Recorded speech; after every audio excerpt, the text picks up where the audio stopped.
জাতীয় সংসদ রাষ্ট্রপতি ও প্রধানমন্ত্রীর মেয়াদ ৫ বছর থেকে কমিয়ে ৪ বছর করার যে প্রস্তাব সংবিধান সংস্কার কমিশন দিয়েছে তাতে একমত নয় বাংলাদেশের জামায়াতে ইসলামী। দলটি সংসদের মেয়াদ বিদ্যমান ৫ বছর রাখার পক্ষে। শনিবার জাতীয় সংসদের এলডি হলে জাতীয় ঐকমত্য কমিশনের সঙ্গে সংলাপের বিরতিতে এ কথা জানান সিনিয়র নায়েবে আমির সৈয়দ আব্দুল্লাহ মোহাম্মদ তাহের।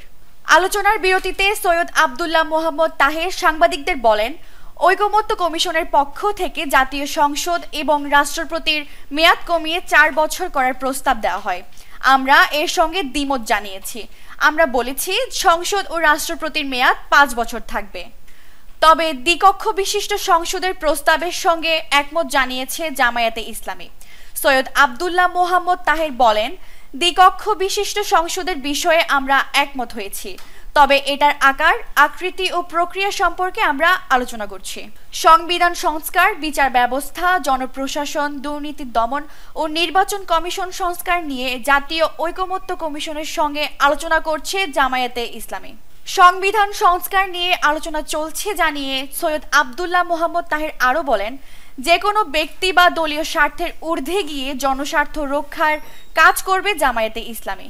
সকালে জাতীয় ঐকমত্য কমিশনের সহসভাপতি অধ্যাপক আলী রিয়াজ বলেছেন, রাষ্ট্র সংস্কারের উদ্যোগ অন্তর্বর্তী সরকারের নয়, এটা বাংলাদেশের গণমানুষের দীর্ঘদিনের আকাঙ্ক্ষার ফলাফল।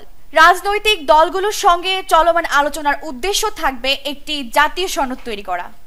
অধ্যাপক আলী রিয়াজের নেতৃত্বে আলোচনায় অংশ নেন কমিশনের সদস্য বদিউল আলম মজুমদার, সফর রাজ হোসেন, ইফতেখারুজ্জামান, সাবেক বিচারপতি এমদাদুল হক ও প্রধান উপদেষ্টার বিশেষ সহকারী মনির হায়দার।